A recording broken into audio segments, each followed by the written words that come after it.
The warning lights came too late.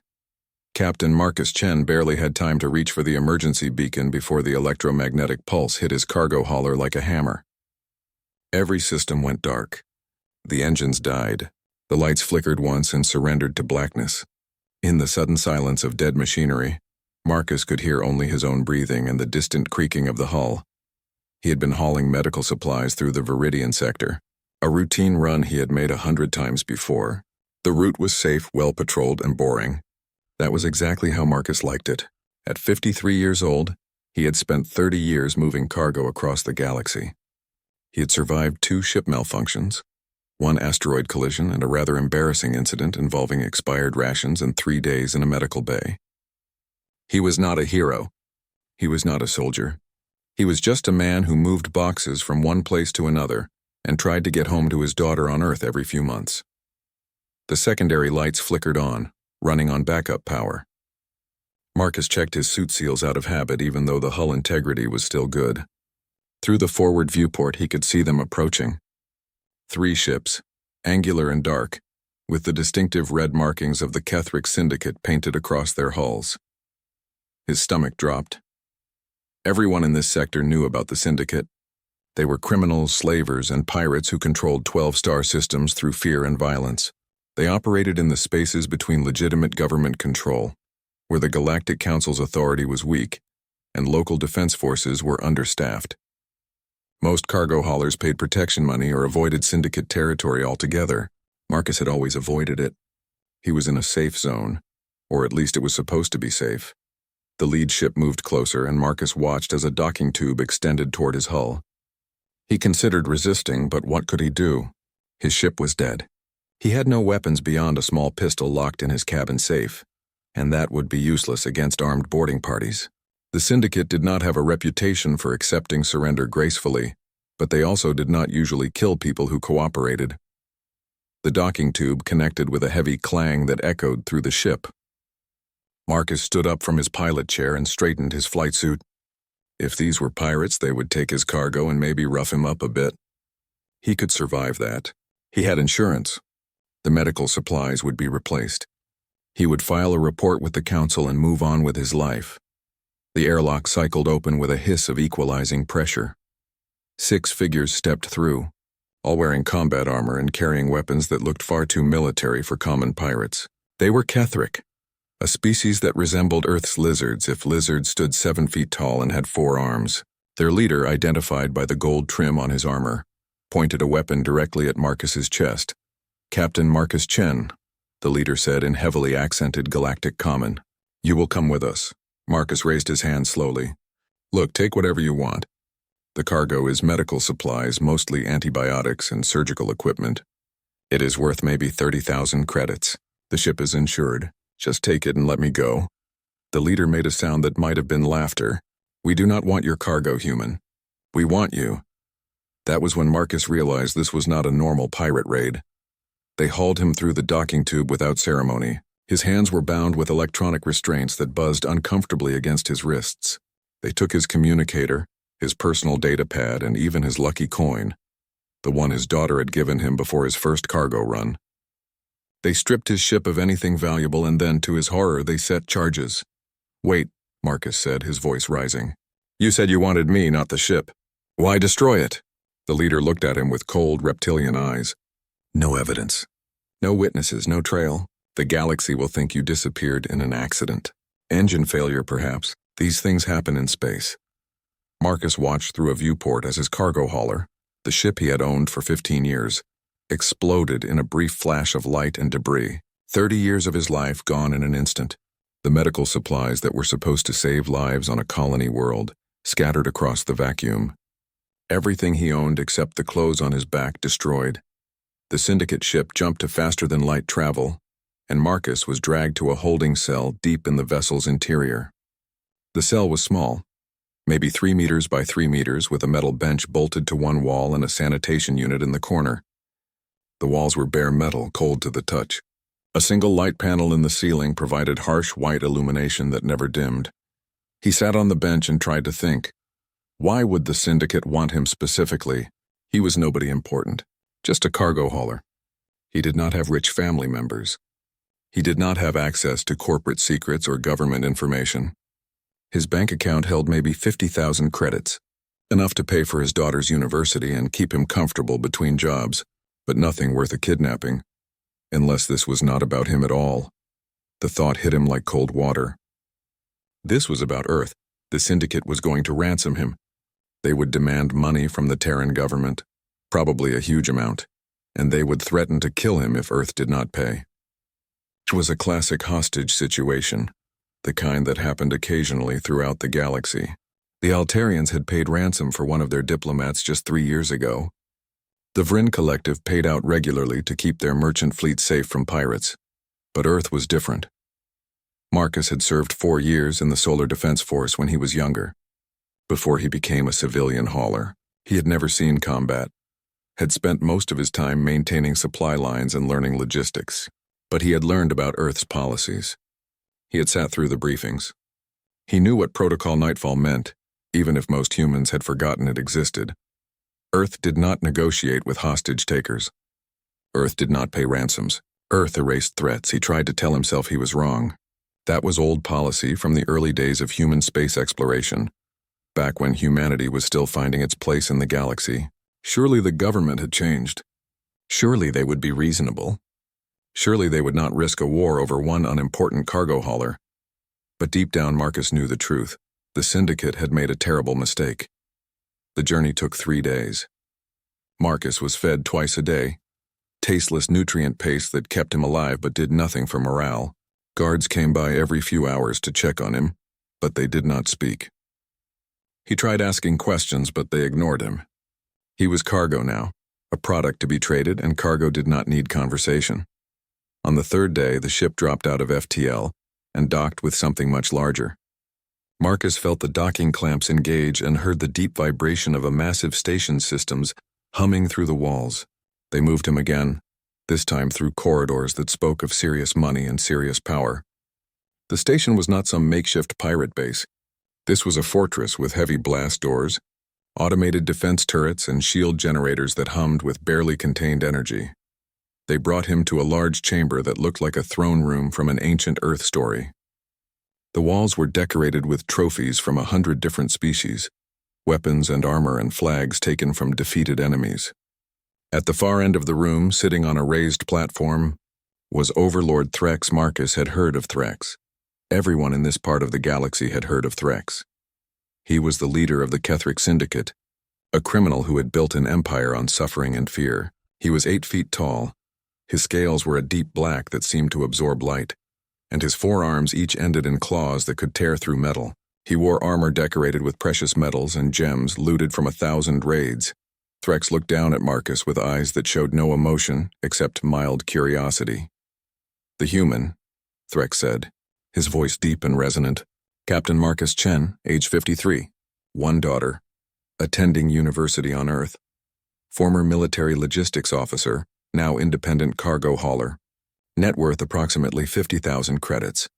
No political connections, no corporate ties, no special skills. Completely unremarkable in every way." Marcus said nothing. His mouth was dry. "Do you know why you are here?" Threx asked. "You are going to ransom me," Marcus said quietly.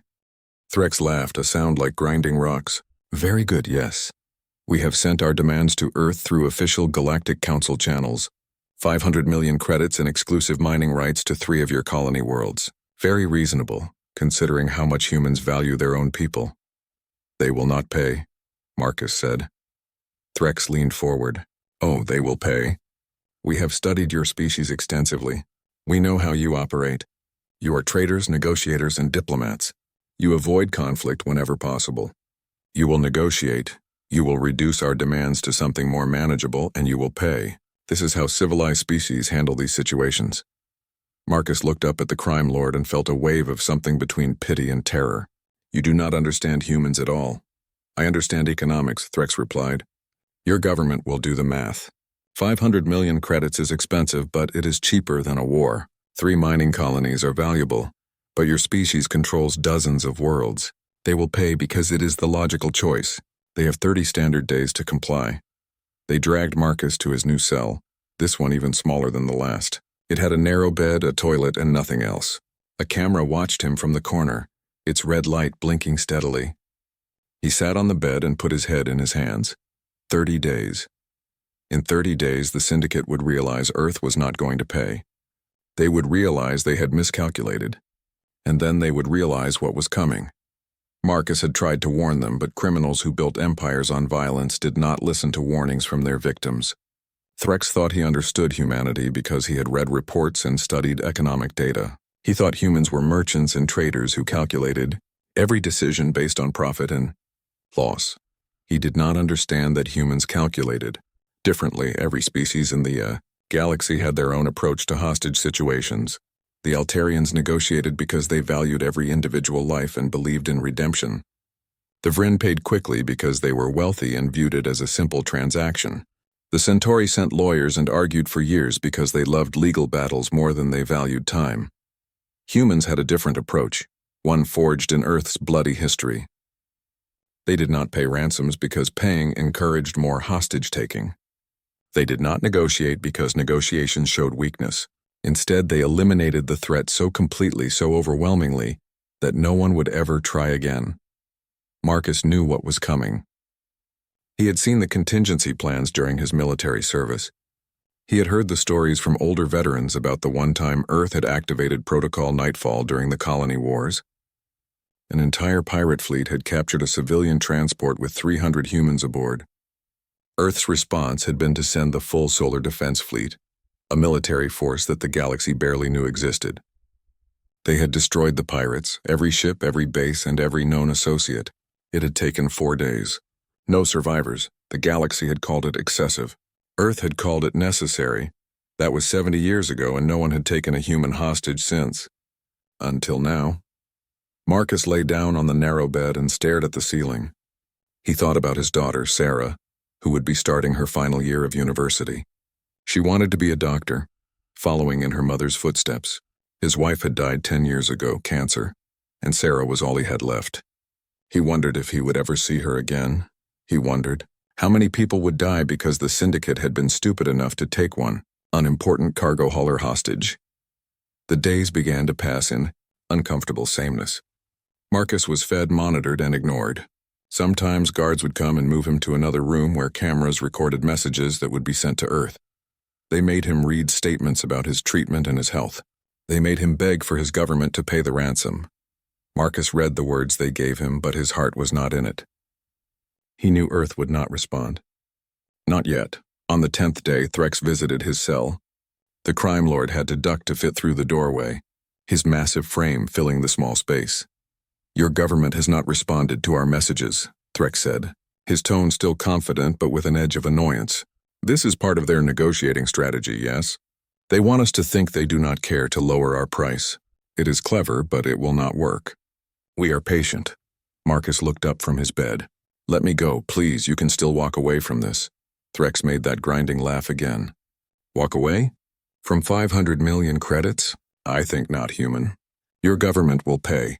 They always do. Every species pays." "Earth is not every species," Marcus said quietly. "No," Threx agreed. "You are weaker than most. You have been in the Galactic Council for 200 years and have never once engaged in military action. You are merchants and engineers, nothing more. This makes you predictable." Marcus closed his eyes. "You really do not understand." "I understand perfectly," Threx said. "In 20 days, if we have not received payment, we will increase the pressure.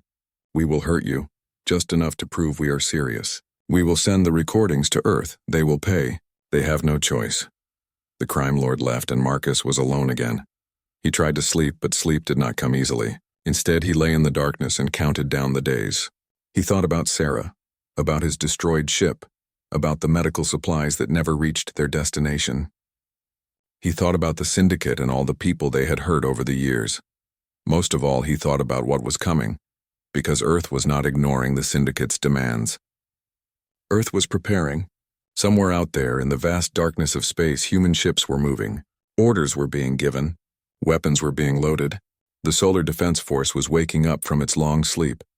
And when it arrived, there would be no negotiations, no mercy, and no survivors. Marcus knew he should feel afraid. But instead, he felt something else. Sadness, maybe. Regret. Because he knew that what was coming was not really about saving him. It was about sending a message that would echo across the galaxy for generations. You do not touch humanity. Not even one of them. Not ever. The price for taking Marcus Chen hostage would be measured in ash and empty void where the Syndicate's empire once stood. It would be measured in destroyed stations and shattered fleets and burning worlds. It would be a price so high that no species would ever dare to take another human hostage again. Marcus pulled the thin blanket over himself and stared at the camera's blinking red light. I tried to warn you, he whispered to the empty cell. I really did. The camera recorded everything, but no one was listening. Ambassador Kiresh of the Altarian Concordat had served on the Galactic Council for 47 years. In that time, she had witnessed countless crises, mediated hundreds of disputes, and learned to read the subtle currents of galactic politics as easily as breathing. She prided herself on understanding every member species, their cultures, their values, and their predictable responses to various situations. But right now, standing in the council chambers on Unity Station, she was confused. Has anyone received a response from Earth? She asked the assembled representatives. The Vrin delegate, a crystalline being that communicated through light pulses, flashed negative. The Centauri representative, insectoid and methodical, clicked a firm no. The dozen other species present all indicated the same thing. Earth had gone silent. It has been 10 days since the Ketheric Syndicate sent their ransom demand, Koresh continued. This is highly unusual. The humans always respond to diplomatic communications within 48 hours. Always. It is one of their most reliable qualities. Perhaps they are negotiating privately, suggested the Vrin delegate. Hostage situations are delicate. They may not wish to conduct diplomacy in public forums. Kiresh had considered that possibility, but it did not feel right. She had tried to reach Earth's Council representative, Ambassador James Okafor, through every available channel. His office did not respond. His personal communicator went to an automated message.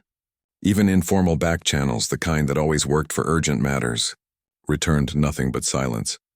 More disturbing were the other reports coming in. I have received word from our merchant fleet, Koresh said carefully. Human cargo ships have disappeared from the major trade routes. Ships that were scheduled to dock at our stations never arrived.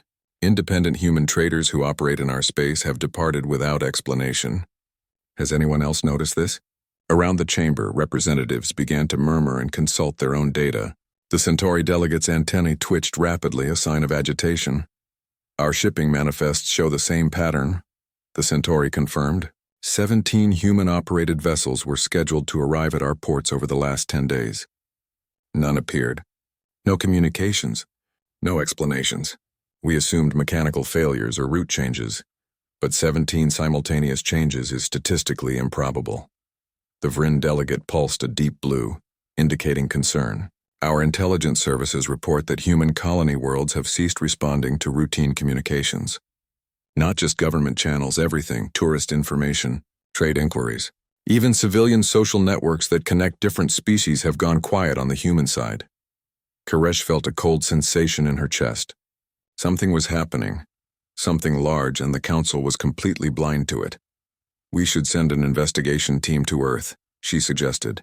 If there is some kind of communications failure or internal crisis, we should offer assistance. Agreed, said the Centauri. I will petition the council for an emergency session. That session took place 6 hours later, with full attendance from all 43 member species. The council chamber was designed to accommodate the vast diversity of galactic life, with sections for water breathers, methane breathers, and even species that existed partially in other dimensions. It was a monument to cooperation and unity, built over centuries of difficult diplomatic work. Today, it felt empty without the humans. The council chair, a wise and ancient being from a species so old they had forgotten their original name, called the session to order. We are here to address the situation involving the human captain Marcus Chen and the Ketheric Syndicate's ransom demand, the chair announced. More pressingly, we are here to address Earth's concerning silence. Ambassador Koresh, please present your findings. Koresh stood and activated a holographic display. It showed the trade routes of known space with human traffic marked in blue. Over the last 10 days, the blue lines had vanished one by one until the display showed almost nothing. Human ships have withdrawn from galactic commerce, she explained. We estimate that over 90% of human civilian traffic has ceased. We have lost contact with human colony worlds. Earth's government is not responding to any diplomatic communications. We do not know why. Could this be related to the hostage situation? Asked a delegate from the far side of the chamber. It seems likely, Koresh admitted, but we have no confirmation. The syndicate reports that Earth has not responded to their demands either. They sent several follow-up messages, all ignored. The chamber erupted in discussion. Some delegates suggested that Earth was experiencing an internal political crisis. Others worried about a plague or natural disaster that might have disrupted their communications. A few suggested that humanity might have simply decided to withdraw from the Galactic Council entirely. No one suggested the truth, because the truth was unthinkable. Far from Unity Station, in the deep darkness between stars, the Terran Warfleet was gathering. Admiral Sarah Okonkwo stood on the bridge of the HTMS Retribution, flagship of the Solar Defense Force, and watched as ship after ship dropped out of FTL and joined the formation. Destroyers, cruisers, carriers, and dreadnoughts, each one a masterpiece of human military engineering. Ships that the galaxy thought were outdated or few in number, ships that humanity had quietly built and maintained for 200 years just in case. The fleet now numbered 3,000 vessels, the largest military force humanity had ever assembled. Every ship was crewed and ready. Every weapon system had been tested and armed. Every captain knew their orders. Okonkwo was 61 years old, a career military officer who had spent 40 years in the Solar Defense Force. She had never seen combat, had never fired a weapon in anger, had spent her entire career training and preparing for a war that never came. She had started to think it never would. Then Marcus Chen was taken. Fleet status report, she said to her operations officer. All vessels present and accounted for, Admiral. We have 3,000 ships in formation. Total crew complement is 1.2 million. All systems green. All ships report ready for combat operations. And the civilian evacuation? Complete. All human civilian vessels have been recalled from foreign space. All human colonies have implemented lockdown protocols. All human citizens in foreign territory have been advised to evacuate or find secure locations. Our people are as safe as we can make them. Okonkwo nodded. That had been the first priority, making sure that no other humans would be taken hostage, that no human would be caught in the crossfire of what was coming. It had taken 10 days to pull everyone back, to empty the trade routes and close the borders. 10 days of silence while the galaxy wondered what was happening. Now they would find out. Communications, send a message to Unity Station, encrypt it with Council security protocols. Address it to the full Council membership. Ready, Admiral. Okonkwo took a breath.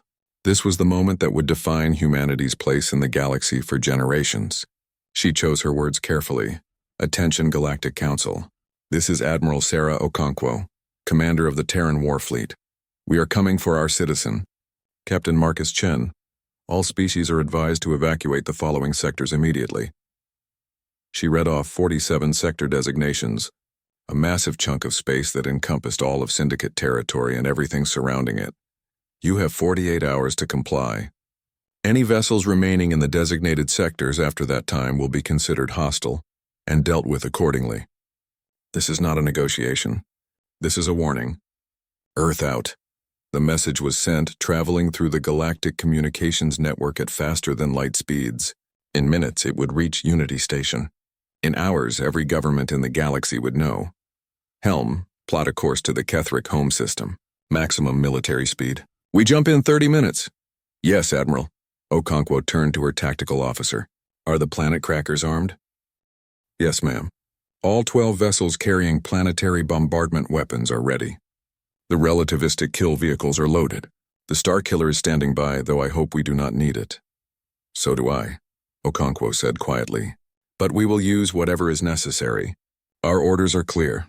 We retrieve Captain Chen. We eliminate the Syndicate completely. The tactical officer hesitated. Ma'am, the Syndicate controls 47 sectors. They have over 200 military vessels. They have billions of people under their control. Are we really going to destroy them? Okonkwo finished. Yes, every military asset, every armed station, every stronghold. We will give civilians time to evacuate. But the syndicate itself will cease to exist.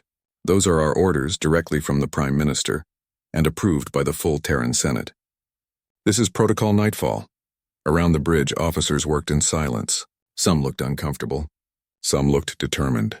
All of them did their jobs. Okonkwo understood their feelings. This was not glory.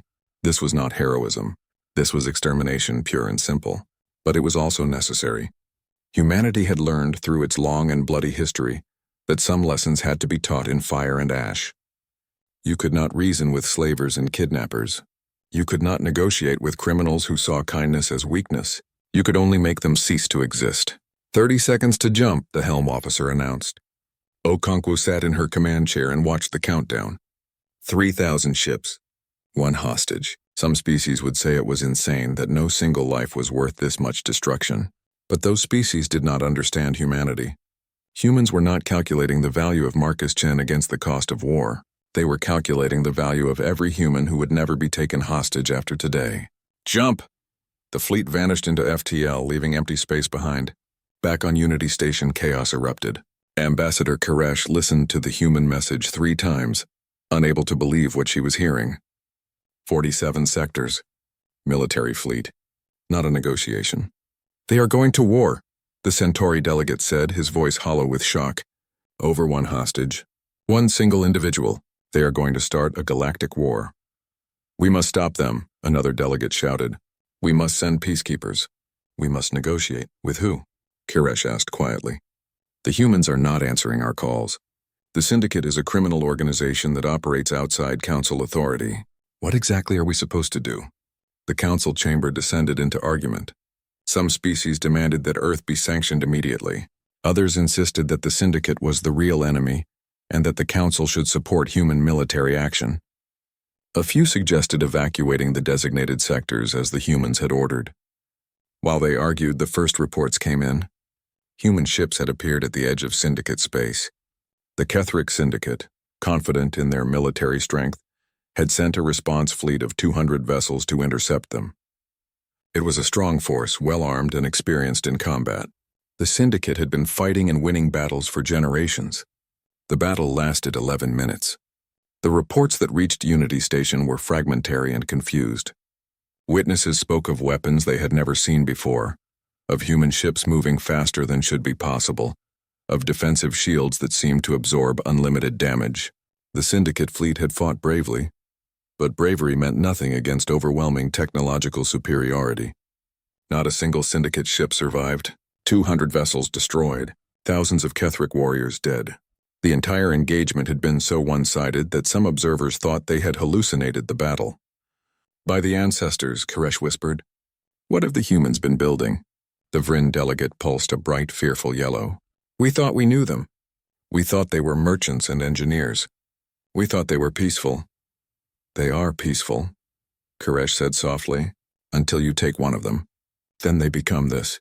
More reports flooded in. Human ships were moving through Syndicate space in organized formations, targeting military and industrial assets with frightening precision. They were not attacking randomly. They were not killing indiscriminately. They were methodically dismantling the Syndicate's ability to make war. Shipyards were destroyed. Weapons factories were obliterated. Military installations were reduced to rubble. Every target was given 30 minutes warning to evacuate civilians before the bombardment began. The humans were not monsters. They were not committing genocide. They were erasing an empire. On Kethric Prime, deep in the heart of Syndicate territory, Overlord Threx finally understood his mistake. He sat in his command center watching reports of the human fleet's approach. His advisors were screaming, panicking, suggesting strategies that all sounded like different flavors of suicide. His fleet was gone. His defenses were crumbling. The humans were coming, and they were not coming to negotiate. Send a message to Earth, Threx ordered. Tell them we surrender. Tell them they can have the human back. Tell them we made a mistake. We have been sending messages for 6 hours, his communications officer replied. They are not responding. They are just destroying everything in their path. Threx felt something he had not experienced in decades. Fear. Real, cold, primal fear. He had built his empire on the principle that violence could solve any problem. He had crushed rivals, destroyed enemies, and terrorized populations into submission. He was the apex predator of this region of space, the being that others feared. Now he understood what it felt like to be prey. "Prepare my personal dreadnought," he said. "Load it with everything valuable. We are leaving." "Where will we go?" an advisor asked. "Anywhere the humans are not," Threx replied. In his cell, Marcus Chen sat on his narrow bed and listened to the sounds of panic echoing through the station. Guards ran past his door. Alarms blared. Someone was screaming orders in Ketheric language. Marcus knew what the sounds meant. Earth had arrived. He stood and walked to the door of his cell. It was still locked, still guarded, but the guard outside looked terrified. Marcus could see it in the way the Ketheric scales had paled, the way his weapon trembled in his hands. "You should run," Marcus said through the small window in the door. "Leave the station. Get as far away as you can." The guard stared at him. "Your people are monsters." "No," Marcus said sadly. "We are just very, very serious about protecting our own. I tried to warn you. I tried to warn Threx. None of you would listen." The guard fled, leaving his post, abandoning his duty in favor of survival. Marcus sat back down on his bed and waited. He did not have to wait long. The human fleet emerged from faster-than-light travel at precisely 0600 hours Galactic Standard Time. 3,000 warships appeared in the Ketheric home system, like ghosts materializing from the void. They did not come in peace, and they did not come to talk. Admiral Okonkwo watched the tactical display as her fleet assumed attack formation. The Ketheric home system was heavily fortified, with defense platforms, minefields, and automated weapons satellites protecting the 3 inhabited planets. On paper, it looked impregnable. The Syndicate had spent generations building these defenses, certain that no enemy would dare to attack them at home. But the Syndicate had never faced humanity at war. "All ships report ready, Admiral," her operations officer said. "Weapons hot. Shields at maximum. All fighter wings prepared for launch. Commence Operation Ashfall," Okonkwo ordered. "First wave, eliminate the orbital defenses. Second wave, target the military installations on the surface. Third wave, stand by for ground assault if needed. Rules of engagement remain in effect. 30-minute warning for civilian evacuation. No strikes on residential areas. No chemical or biological weapons. This is a precision operation." "Acknowledged, Admiral." The first wave of human ships moved forward, and the Ketheric defense systems opened fire. Plasma bolts, missiles, and directed energy weapons lit up space in a brilliant display of destructive power. It was impressive. It was overwhelming. It was completely ineffective. Human shield technology had advanced far beyond what the galaxy knew. While other species had focused on trade and diplomacy for 200 years, humanity had been quietly preparing for war.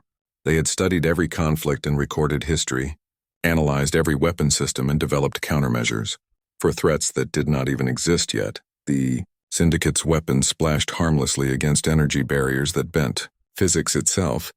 Then humanity returned. Fire. The difference was immediate and terrible. Human weapons, refined and perfected over centuries of theoretical development, tore through Ketheric shields as if they were paper. Defense platforms exploded in brilliant flashes. Weapons satellites disintegrated into clouds of debris. The mighty fortress that had protected the Ketheric home system for generations fell in less than an hour. On the surface of Ketheric Prime, alarms blared in every city. The civilian population, numbering in the billions, stared up at the sky and watched their defenses die. They had been told their military was invincible. They had been told no enemy could reach them. They had been told wrong. Human ships moved into low orbit, positioning themselves over military bases, weapons factories, and government installations. Then they began broadcasting on all frequencies in every known language, including Ketheric. "Attention, population of Ketheric Prime. This is the Terran War Fleet. The following military installations will be destroyed in 30 minutes. All civilians in the designated zones must evacuate immediately. We repeat, you have 30 minutes to evacuate. This is your only warning," panic erupted. Millions of Ketheric civilians fled from military zones, clogging the roads and transit systems. Some believed the warning. Others thought it was a trick, a way to spread chaos. But enough believed it that the exodus began. True to their word, exactly 30 minutes later, the bombardment commenced. Precision strikes from orbit destroyed military bases with surgical accuracy. Weapons factories were reduced to smoking craters. Command bunkers were vaporized. The Syndicate's military infrastructure, built over generations, was erased in a matter of hours. And through it all, the human fleet avoided civilian casualties with almost obsessive care. This was not genocide. This was not random destruction. This was calculated, methodical elimination of military capability. But it was still terrifying. In orbit around the second planet, a Syndicate battle station opened fire on human ships. It was a massive installation, home to 50,000 military personnel, and armed with enough firepower to level a continent. The station's commander, a veteran warrior named Krex, refused to surrender. "We are Ketheric," he broadcast to his crew. "We do not yield. We do not run. We fight until death." His crew, loyal and brave, cheered and returned to their stations. The human response was swift. A single ship, the destroyer HTMS Relentless, broke from formation and approached the battle station. It was tiny compared to the massive Ketheric installation, like a child facing an adult. The battle station opened fire with everything it had. The human destroyer's shields held. Then the Relentless fired a single shot. The weapon was something new, something the galaxy had never seen. It was called a disruption lance, and it worked by creating a localized collapse in the fundamental forces that held matter together. The beam hit the battle station's power core, and for a brief instant, the strong nuclear force stopped functioning in a sphere 50 meters wide. The power core, unable to hold itself together, released all of its energy at once. The battle station exploded with the force of a small star. Krex and his 50,000 warriors died instantly, their defiance and bravery meaning nothing against the laws of physics weaponized by human ingenuity. It took 4 hours to secure the Ketheric home system, 4 hours to dismantle defenses that were supposed to hold for months. The Syndicate's military leadership, watching from their bunkers, finally understood the scope of their mistake. Overlord Threx, already on his personal dreadnought and fleeing the system, received constant updates on the disaster. His empire was falling apart. His fleet was destroyed. His defenses were gone. Everything he had built over 30 years of ruthless conquest was being torn down in a single day. "Where is the human hostage?" he demanded. "We need to trade him. Offer him back to them. Make them stop." His second-in-command, a scarred veteran named Vresh, shook his head. "My lord, we have been trying to contact them for hours. They do not respond. They are not here to negotiate. They are here to destroy us. Then we run," Threx said. "We run until they stop chasing us." But running required time, and time was something the Syndicate no longer had. Deep in the bowels of Ketheric Prime Station, Marcus Chen sat in his cell and felt the vibrations of distant explosions through the walls. The station was under attack, or at least that was his guess. He had lost track of time hours ago, lost in the monotony of imprisonment and the growing sounds of chaos outside. Then the door to his cell opened. Marcus looked up, expecting guards or maybe Threx himself. Instead, he saw something that made his heart skip. Humans. 3 of them dressed in armor so black it seemed to absorb light. They moved with the fluid grace of professional soldiers, weapons ready, visors hiding their faces. "Captain Marcus Chen?" the lead soldier asked, his voice calm despite the alarm klaxons blaring throughout the station. "Yes," Marcus said, standing up on shaky legs. "Yes, that is me. Night Stalker Team 7. We are here to take you home, sir. Are you injured?" Marcus shook his head. "No, they hit me a few times, but nothing serious." "How did you get in here?" "This station has defenses, shields, security systems." The soldier's tone carried a hint of dark humor. "Yes, sir, it did. Past tense. We bypassed the shields with a phase array that your tax dollars helped develop. The security systems were good, but our AI was better. As for the defenses, well, the fleet is handling those. We need to move, sir." "Can you walk?" "I can run if I have to," Marcus said. "Good. Stay between us, keep your head down, and do exactly what we say. We have a shuttle waiting." They moved through the station like ghosts, encountering no resistance. Later, Marcus would learn that the Night Stalkers had infiltrated the station using stealth technology that bent light and fooled sensors. They had walked past dozens of guards who never knew they were there. By the time anyone realized humans were inside, Marcus was already gone. The extraction took 12 minutes from door breach to shuttle launch. Marcus sat in the shuttle's passenger bay, strapped in and struggling to process what was happening. Through the viewport, he could see the Terran war fleet in all its terrible glory. Thousands of ships all around the station, all bristling with weapons. Dear God, Marcus whispered. They actually did it. They brought the entire fleet. Not the entire fleet, sir, one of the Night Stalkers corrected. This is about 60%. The rest are securing our territory and protecting Earth. But yes, sir, we came for you. We came for all of you, but right now you are the only one who needed rescuing. The shuttle docked with the HTMS Retribution, and Marcus was escorted to the medical bay. Doctors checked him over, treated his minor injuries, and declared him healthy. Then they brought him to the bridge. Admiral Okonkwo was waiting. She was a tall woman with gray hair cut military short and eyes that had seen too much. She looked at Marcus with an expression that was part relief and part something else. Determination, maybe, or sorrow. Captain Chen, she said, extending her hand. Welcome aboard. I am Admiral Sarah Okonkwo, commander of the Terran Warfleet. Marcus shook her hand, feeling dazed. Admiral, I do not know what to say. Thank you. Thank you for coming for me. We came for you, Okonkwo agreed. But we are not done yet. Come look at the display. She gestured to the main view screen, which showed a tactical map of Syndicate space. Red markers indicated Syndicate assets. As Marcus watched, those red markers began to disappear one by one, replaced by gray markers indicating destroyed targets. What are you doing? Marcus asked, though he already knew. We are eliminating the Syndicate, Okonkwo said simply. Every military asset, every stronghold, every base, every ship. We are giving civilians time to evacuate, but the Syndicate itself will cease to exist. We are doing this because of what they did to you, but more importantly, we are doing this so that no one ever tries it again. Marcus felt sick. Admiral, I am just one person. I am not worth this. I am not worth a war. Okonkwo turned to face him fully. Captain Chen, do you know how many humans have been taken hostage since we joined the Galactic Council? Marcus shook his head. None, Okonkwo said. Not one in 200 years. Do you know why? Because 70 years ago, a pirate fleet made the mistake of taking human hostages. Earth responded by destroying that pirate fleet so completely that the galaxy learned a lesson. For 70 years that lesson held. Until now.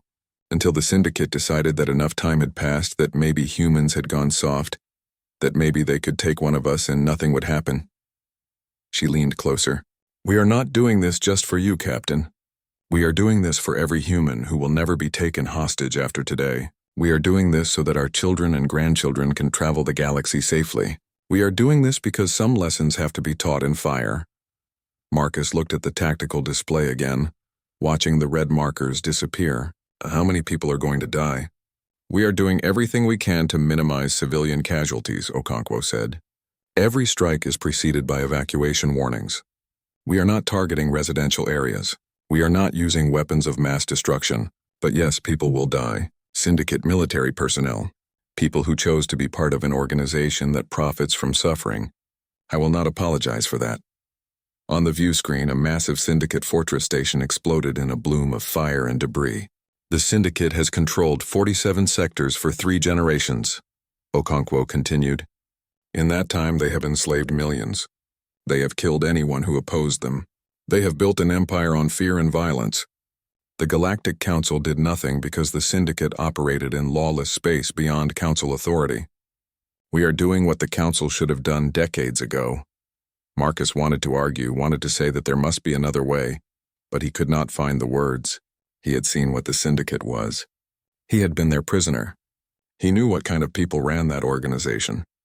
What about Overlord Threx? Marcus asked. He is running, Okonkwo said. We are tracking his ship. He will not escape.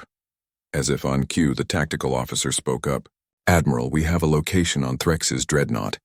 It is at the edge of the system preparing to jump to FTL.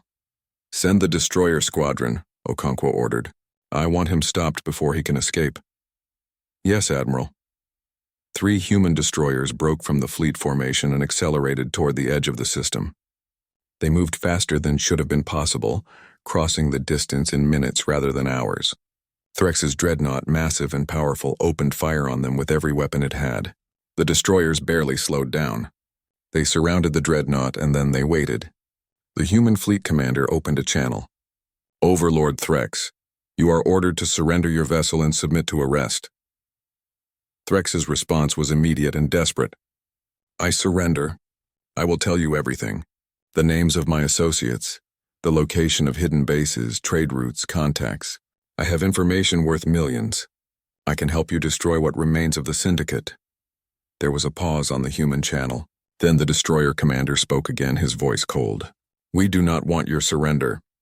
The 3 destroyers fired simultaneously. Disruption lances hit the dreadnought from 3 different angles, and the ship that had been Threx's pride and power simply ceased to exist. The explosion lit up space like a brief new star. No trial, no imprisonment, no second chances, just ash. Marcus turned away from the view screen. He felt a strange mix of emotions. Relief that he was safe. Horror at the destruction being carried out in his name. And underneath it all, a growing understanding of what humanity truly was. They were not the peaceful traders the galaxy thought they knew. They were not the harmless engineers who fixed broken systems and negotiated favorable deals. Those things were true, but they were only part of the truth. Humanity was a species that valued peace but was willing to wage war when necessary. They were a species that preferred negotiation, but would not negotiate when it came to the safety of their own people.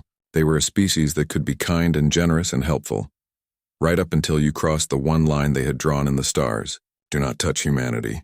Do not take their people. Do not test their resolve. The galaxy was learning that lesson again, written in fire and blood in the empty void where the syndicate used to be. How long until it is over? Marcus asked quietly. Okonkwo checked her displays. At the current pace, approximately 72 hours. 3 days to dismantle an empire that took 30 years to build. After that, we will return to Earth. You will see your daughter again, Captain Chen. Marcus nodded, not trusting himself to speak. 3 days. 3 days to change the galaxy forever. 3 days to prove that humanity's mercy was real. But so was their capacity for overwhelming violence. 3 days to teach a lesson that would echo for centuries. Outside the ship, the war continued. Human vessels moved from system to system, target to target, executing Operation Ashfall with mechanical precision. The Syndicate fought back where they could, but every battle ended the same way. Human victory, Syndicate destruction. The galaxy was watching, and the galaxy was learning. Some species were horrified. Some were impressed. Some began to wonder what other secrets humanity had kept hidden during their 200 years of peaceful coexistence. But all of them learned the same lesson. You do not touch humanity. Not even one of them, not ever. Because if you do, they will turn your entire empire to ash, and they will not lose a single night's sleep over it. The medical bay of the HTMS Retribution was quiet, except for the steady hum of monitoring equipment. Marcus Chen sat on the edge of a medical bed, staring at a datapad that showed the tactical overview of Operation Ashfall. The screen displayed sector after sector, each one marked with status updates. Station destroyed, shipyard obliterated, fortress neutralized, military installation eliminated. The list went on and on, a catalog of destruction so comprehensive that it took Marcus's breath away. In 72 hours, the Terran Warfleet had systematically dismantled everything the Ketheric Syndicate had built over 3 generations. 47 sectors, once controlled by criminals and slavers, were now empty of Syndicate presence. You should rest, Dr. Amara Singh said, approaching with a concerned expression. She was the ship's chief medical officer, a woman in her 40s with kind eyes and steady hands. You have been through a traumatic experience. Your body needs sleep. I cannot sleep, Marcus said, not looking up from the pad. Every time I close my eyes, I see the numbers. 47 stations, 12 shipyards, 8 fortress worlds. How many people died, Doctor? Singh sat down beside him. The official count is approximately 40,000. Almost all military personnel who refused to evacuate when warned. Civilian casualties were minimal, maybe 300, mostly from evacuation accidents that we could not prevent. It could have been much worse. 40,000, Marcus repeated. 40,000 people are dead because someone decided to kidnap me. How am I supposed to live with that? You are not responsible for what the Syndicate did, Singh said firmly. And you are not responsible for Earth's response. The Syndicate chose to take you hostage. Earth chose to respond with overwhelming force. Those were their decisions, not yours. Marcus finally looked at her. But it was for me. All of this death and destruction, it was to save one unimportant cargo hauler. No, Admiral Okonkwo said, entering the medical bay. She had been listening from the doorway. It was not just for you, Captain Chen. How many times do I have to explain this? This was about principle. This was about ensuring that no one ever tries this again. She walked over and stood in front of Marcus, her expression hard but not unkind.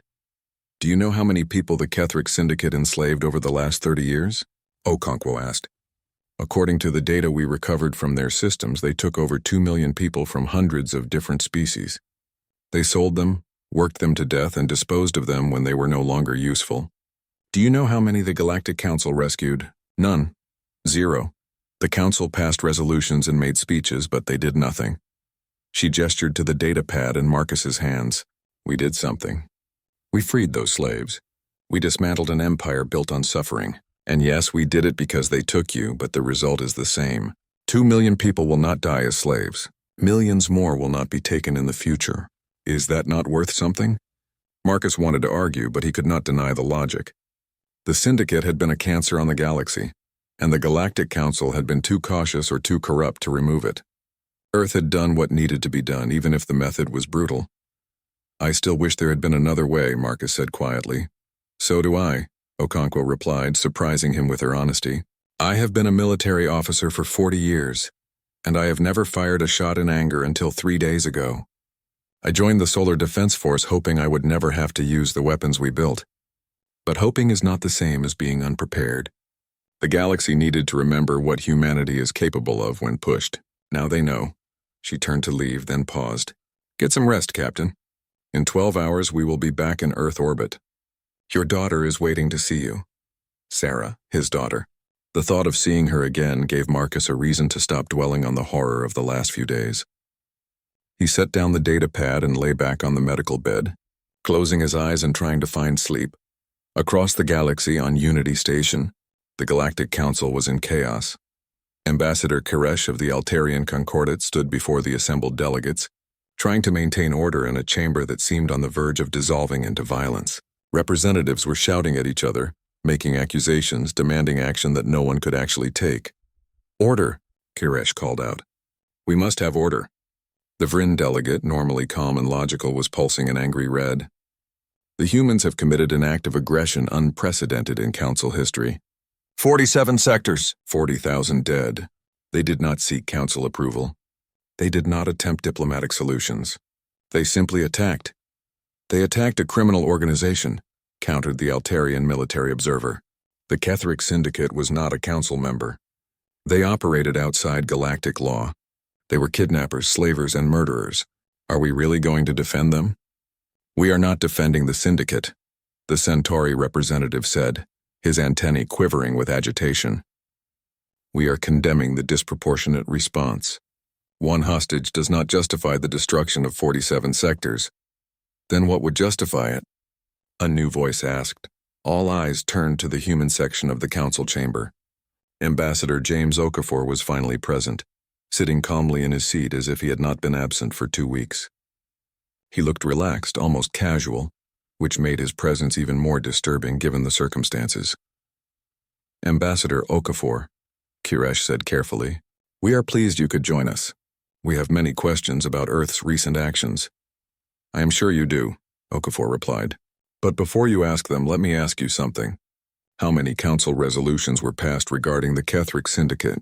How many times did this council condemn their actions, their slavery, their piracy, their murders? And how many times did the council actually do something about it? Silence fell over the chamber. I will tell you, Okafor continued. In the last 30 years, the council passed 43 resolutions condemning the Syndicate. 43 strongly worded documents that accomplished exactly nothing. The Syndicate continued to operate because the Council lacked the will to stop them. Well, Earth had the will. We did what you could not or would not do. The Vryn delegate pulsed angrily. You did not have the authority to take unilateral military action in Council space. You are correct, Okafor agreed. We did not have the authority. That is why, effective immediately, Earth withdraws from the Galactic Council. The chamber erupted. Representatives shouted in a dozen different languages. Some demanded explanations. Others made threats. Koresh felt her heart sink. This was the worst possible outcome. Ambassador Okafor, she said, trying to project calm she did not feel. Please reconsider. Earth has been a valued member of this council for 200 years. Surely we can find a diplomatic solution. Okafor stood and the chamber gradually quieted. When he spoke, his voice carried clearly to every corner of the room. For 200 years, humanity has participated in this council in good faith. We have followed your rules. We have respected your authority. We have contributed to peacekeeping operations, humanitarian missions, and scientific cooperation. We asked only one thing in return, that our citizens be protected under council law.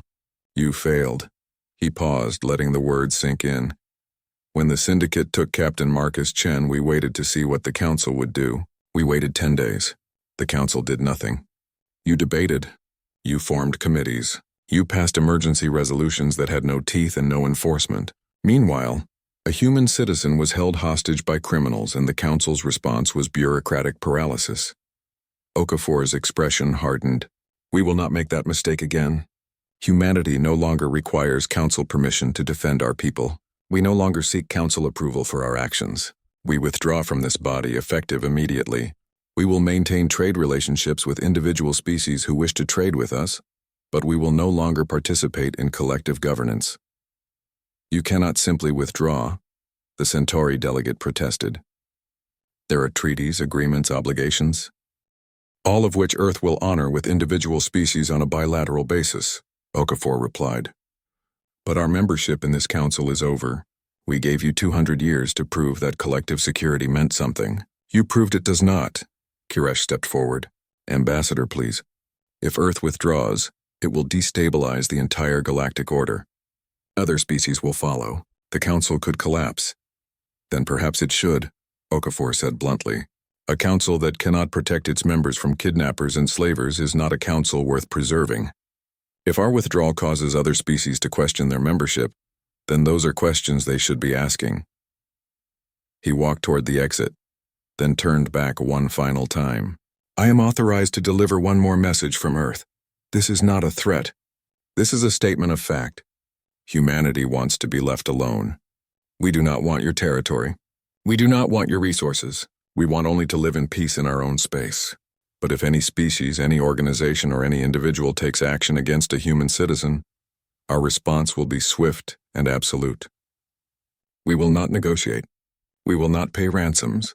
We will eliminate the threat completely. What happened to the Ketheric Syndicate will happen to anyone who tests our resolve. He paused at the doorway. We hope it never comes to that.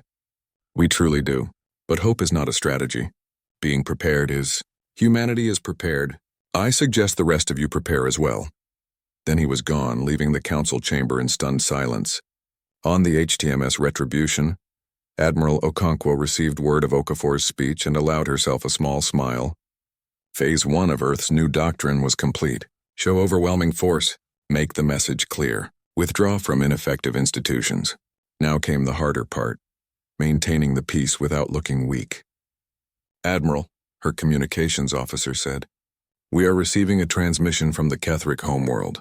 It is from the new provisional government. Put it through, Okonkwo ordered. A Ketheric appeared on the screen. But this one looked different from the syndicate members she had been dealing with. This one wore simple civilian clothing and looked exhausted. I am Council Speaker Vren, the Ketheric said. I lead the provisional government that is formed in the wake of the syndicate's collapse.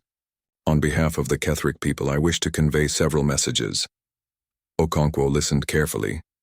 First, we thank you for freeing us from the syndicate's rule, Vren continued.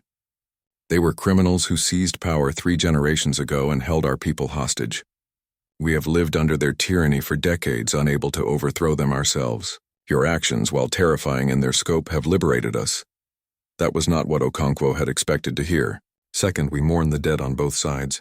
Many Ketheric military personnel died in your assault, and while many of them were loyal to the syndicate, some were simply following orders or protecting their families. We ask that you acknowledge their deaths with respect. We do, Okonkwo said.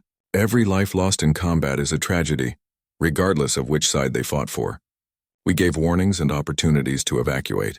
Those who died made their own choices, but we do not take their deaths lightly. Vren nodded. Third, we wish to establish diplomatic relations with Earth. Not as enemies, but as a species freed from criminal rule and hoping to rebuild. We have no desire for revenge or retaliation. We only want peace and the chance to create a better government than the one the syndicate provided. Okonkwo considered this carefully. Earth is willing to open diplomatic channels with a legitimate Ketheric government. However, we will be watching carefully. If your new government engages in the same criminal activities as the Syndicate, our response will be the same. Understood, Vren said. We have no intention of repeating the Syndicate's mistakes. We have seen what happens when you threaten humanity. It is a lesson we will not forget. The transmission ended and Okonkwo leaned back in her command chair. That was one crisis potentially averted, but there would be others. Earth's withdrawal from the Galactic Council would have ripple effects across the entire galaxy. Some species would see it as an opportunity, others would see it as a threat. Admiral, her tactical officer said, long-range sensors are detecting movement in the Vrin sectors. Military buildup looks like. They are mobilizing their fleet. Are they moving toward us? Okonkwo asked. No, ma'am. They appear to be fortifying their own territory. Defensive posture. They are afraid, Okonkwo said quietly. They are afraid we might decide they are the next threat. Are we? The tactical officer asked. No, Okonkwo said firmly. But we need them to believe we could be. Fear will keep them from testing us. Fear will keep our people safe. It was a cold calculation, but Okonkwo had learned long ago that peace was not maintained through kindness alone. It was maintained through a careful balance of cooperation and the credible threat of overwhelming force. Humanity had been kind for 200 years. Now they were showing the galaxy that kindness had limits.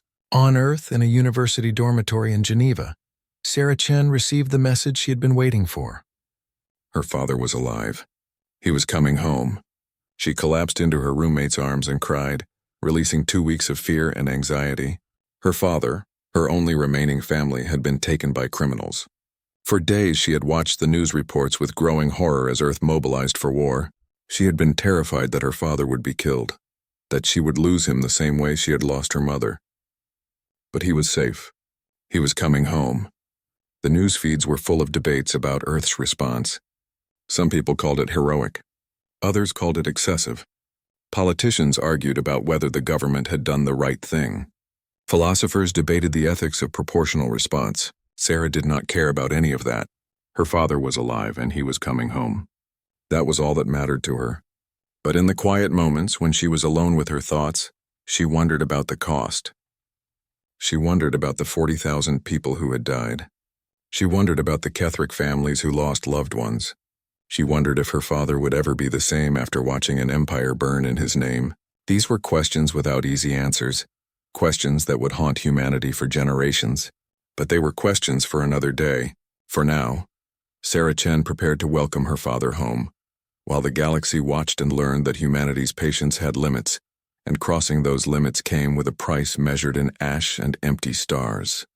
1 month after the Ketheric incident, as historians were already calling it, Marcus Chen stood in front of a memorial on Earth. The memorial was simple, just a black granite wall with names carved into the stone. These were not the names of human casualties, for there had been none. These were the names of the 317 Ketheric civilians who had died during the evacuation chaos, crushed in stampeding crowds or killed in accidents as millions fled from Earth's bombardments. The Terran government had erected this memorial in Geneva, at the base of what used to be the Galactic Council's Earth Embassy. The building was empty now, windows dark, flags removed. But the memorial remained, a reminder that even righteous actions came with costs. Marcus reached out and touched one of the names. Crash infant, age 2 months. A child who never had a chance to grow up because her parents panicked in an evacuation, and she was lost in the chaos. She had not been killed by human weapons, but she was dead because of human actions nonetheless. You come here often, Admiral Okonkwo said, walking up beside him. She was in civilian clothes today, a rare sight. Her military uniform remained in her quarters most days now that the war was over. Every day, Marcus admitted. I read the names. I try to remember that they were real people, not just numbers in a report. They were real, Okonkwo agreed. She looked at the wall for a long moment. I authorized the memorial. Some people in government thought it was inappropriate, that it made us look weak or apologetic. I disagreed. We did what we had to do, but we should never forget what it cost. Marcus turned to face her. Was it worth it, Admiral? All of this destruction, all of these deaths, was it worth it to save one cargo hauler? Okonkwo was quiet for a while before answering. Ask me again in 50 years. If no humans have been taken hostage in that time, if our people can travel the galaxy safely, if the lesson we taught actually took hold, then yes, it was worth it. If this happens again, if someone decides to test us again, then no, we failed. She gestured to the memorial. These people died because the Ketheric Syndicate chose to take you hostage, and because their own government could not protect them from the Syndicate's corruption. Their deaths are tragic, but they are not your responsibility. The Syndicate made the first move. We finished it. The galaxy sees us differently now, Marcus said. Yes, Okonkwo agreed. They do, is that a bad thing? Marcus did not have an answer. Across the galaxy, the changes were already visible. Human space had become a zone that other species approached with caution. Trade still happened, but only at designated neutral stations on the borders of human territory. No foreign military vessels were allowed within 10 light-years of human colonies. No foreign government sent ambassadors to Earth anymore because Earth had made it clear they would not receive them. Humanity had effectively isolated itself, drawing a line around its territory and daring anyone to cross it. Some species respected that boundary. The Altarians, ever diplomatic, maintained friendly trade relations and sent messages of understanding through back channels. The new Ketheric government, grateful for liberation from the Syndicate, signed a non-aggression pact and worked to rebuild their society along more peaceful lines. But other species saw humanity's isolation as weakness. The Vryn Collective, a powerful military empire, began making aggressive moves in neutral space, testing boundaries and pushing against human-claimed territories. They never directly attacked, but they made their presence known. And there were the pirates. Not as organized as the Syndicate had been, but still dangerous. Small groups who thought humanity's withdrawal from the Galactic Council meant they were vulnerable. These pirates learned quickly that isolation did not mean weakness. When a pirate gang attacked a human mining colony on the frontier, Earth's response was swift. A single destroyer arrived within hours, eliminated the pirates with brutal efficiency, and left without making contact with nearby systems. The message was clear. Human space was protected and violators would not be arrested or negotiated with. They would simply cease to exist. After a few such incidents, pirate attacks on human targets stopped entirely. Captain Marcus Chen returned to work 3 months after his rescue.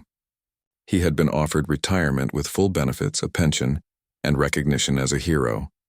The Terran government wanted to use his story for propaganda purposes, to show the galaxy that Earth protected its citizens.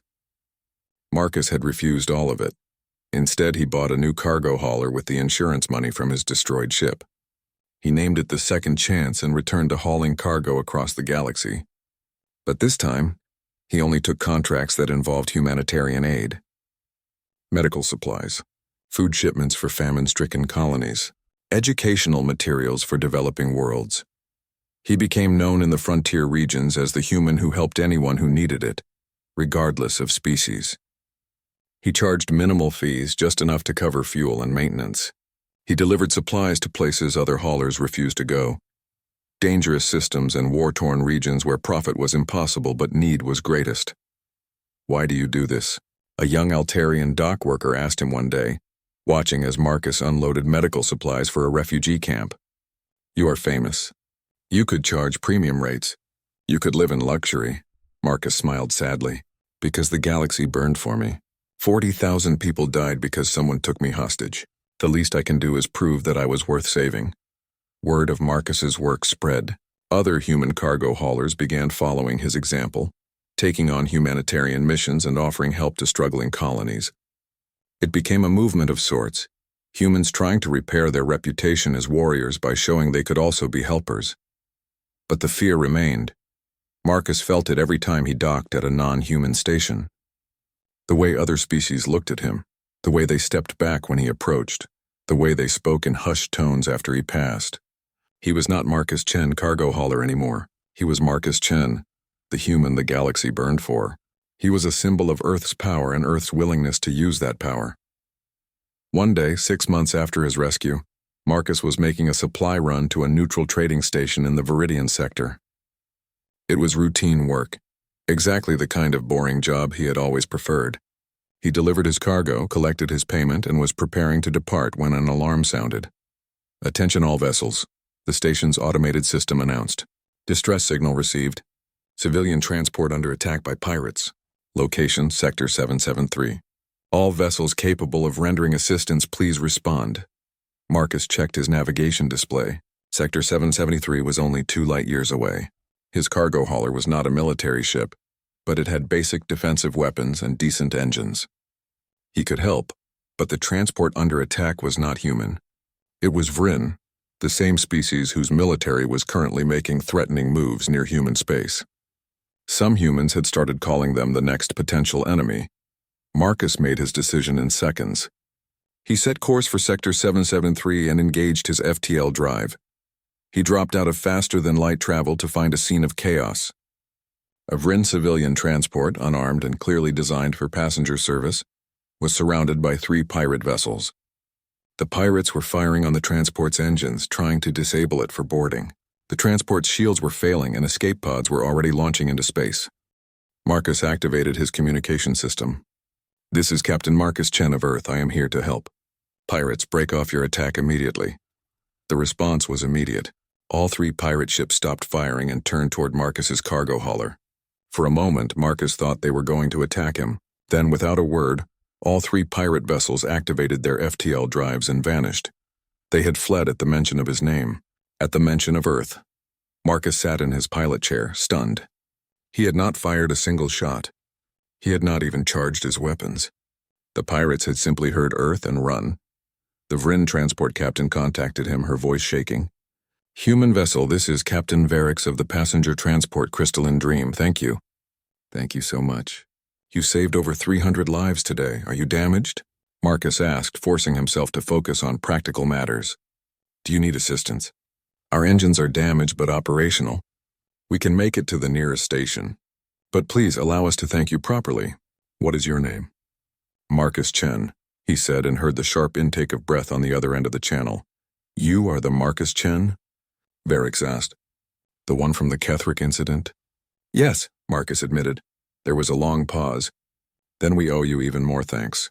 Without you, without what your species did, the Syndicate would still be enslaving people.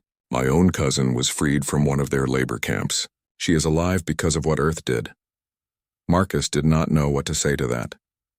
"The galaxy is learning," Varix continued.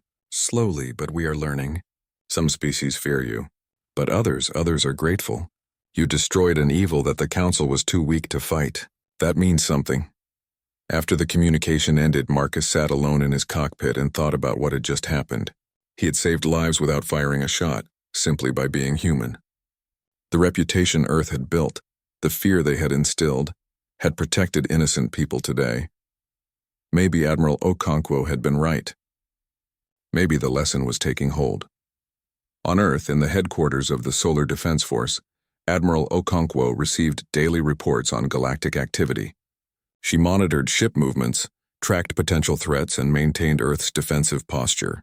It was exhausting work, made more difficult by humanity's isolation. But she also received other kinds of reports. Reports of human cargo haulers helping alien colonies. Reports of human engineers volunteering to repair damaged stations. Reports of human doctors traveling to plague-stricken worlds to offer medical aid. And she received reports of incidents like Marcus Chen's encounter in Sector 773, where human presence alone was enough to deter violence. "The doctrine is working," her chief of staff observed, looking at the compiled data. "Pirate attacks on human targets are down 98%. Hostage-taking attempts are 0. Criminal organizations are avoiding human space entirely." "And the cost?" Okonkwo asked. "We are isolated," the chief of staff admitted. "Trade is down 40% compared to pre-incident levels. Tourism has collapsed. Scientific cooperation with other species is minimal. We have security, but we have lost connection." Okonkwo nodded slowly. That was the price they had chosen to pay. Safety through isolation, security through fear. It was effective, but it was also lonely. "There is something else," her chief of staff said, bringing up a new report. "We are seeing an interesting pattern. Several smaller species have been approaching our border stations requesting protection agreements. They are not asking to join any alliance. They are asking if Earth would be willing to defend them if attacked. They want us to be their protectors, Okonkwo said. Yes, ma'am. They have seen what we did to the Syndicate. They figure if they have Earth watching their backs, no one will dare attack them. Okonkwo considered this carefully. It was an opportunity, but also a risk. If Earth started protecting other species, it could lead to entanglements, to obligations, to the kind of galactic politics they had just withdrawn from. But it could also be a way to show that humanity was more than just destructive force, that they could use their power for good. Tell them we will consider protection agreements on a case-by-case basis, Okonkwo decided. No formal alliances, no treaty obligations. But if a species is genuinely threatened and comes to us for help, we will evaluate their situation. We will not be the galaxy's police force, but we can be its protector when the need is genuine. It was a small step, but it was something. 5 years after the Ketherick incident, historians and political scientists were still debating its impact. Universities across the galaxy taught courses analyzing Earth's response. Military academies studied the tactics and strategy. Diplomatic schools examined the breakdown of council authority and the rise of unilateral action. But the most important impact was the one that could not be easily measured. The galaxy had learned that humanity, for all their peaceful demeanor and trading culture, had limits. They had learned that crossing those limits came with consequences so severe that prevention was the only rational choice. In those 5 years, not a single human had been taken hostage. Not one. Pirate attacks on human vessels had effectively ceased. Criminal organizations avoided human space as if it were radioactive. Even aggressive military powers thought twice before conducting operations near human territory. The lesson had been learned. The price had been paid. The galaxy had changed. Marcus Chen continued his work, hauling supplies and helping those in need. He never sought recognition and avoided media attention whenever possible. But his reputation grew anyway. The human who the galaxy burned for, now spending his life proving he was worth it. His daughter Sarah graduated medical school and joined Doctors Without Borders, the galactic humanitarian organization. She spent her time traveling to disaster zones and war-torn regions, saving lives regardless of species. When asked why she chose such dangerous work, she always gave the same answer. My father is alive because humanity valued one life enough to go to war. I honor that by showing that every life has value. 10 years after the incident, the Galactic Council sent a formal request to Earth. They wanted humanity to return, to participate in galactic governance again. They promised reforms, better security measures, and actual enforcement of Council resolutions. Earth's response was polite but firm. No. We have learned that we cannot rely on collective security, Ambassador Okafor wrote in his response. We have learned that when it truly matters, we stand alone.